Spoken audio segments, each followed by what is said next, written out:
ururka dawladaha hoose ee Somaliland ka caawiya tababarada iyo xalinta khilaafaadka ayaa tababar ku qabtay magaalada Burco. Tababarkan oo lagu xalinayay khilaafaadka soo kala dhaxgalay xildhibaanada golaha deegaanka ee degmada Burco ayaa waxa ka soo qayb galay barasabka gobolka Togdheer qaar ka mid ah xildhibaanada golaha deegaanka ee degmada Burco xubno ka socday taliska bilayska iyo saraakiisha ururkaasi. Ugu horreyn waxa kulankani ka hadlay agaasimaha ururka dawladaha hoose ee ka taageera khilaafaadka soo kala dhaxgala oo iftiimiyay muhiimadda kulankani inaanu ka bilowno tababarkii xalinta khilaafaadka ee degmooyinka. tababarkani wuxuu socon doonaa muddo 6 cisho degmo kasta.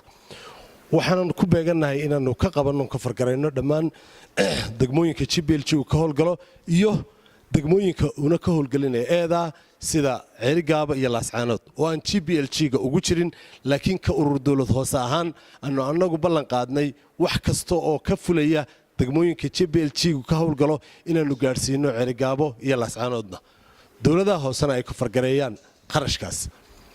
in runtii khilaafaadka marka aynu leenahay khilaafaadku waa wax aad u muhiim waana waxyaabaha aynu runtii ugu aqoon daranahay sida khilaafaadka loo xalliyo hadday noqoto maamulka dhexdiisa iyo hadday noqoto bulshada dhexdeedaba.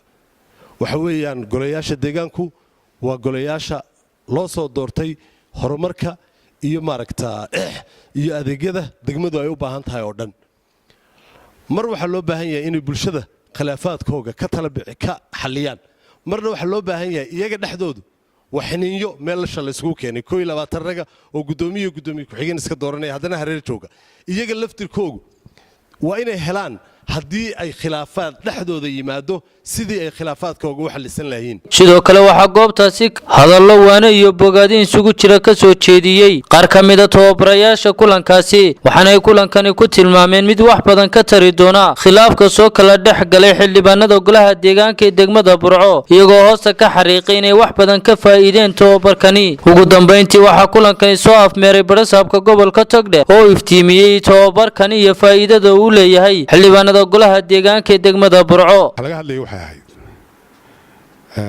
der system baa la dhisay system dawladeed haykal kan aynu arkayna inta alle ilaan umaduhu dawladaha way dhaxlaan inagu waynu dhisannay umaduhu dawladaha way dhaxlaan wax dhistay inaga khilaafkeennii iyo mashaakilkeennii iyo waxaynu xallilanay 6 bilood baynu ku jirnay inta aynu soo soconnay geedi socodkaasi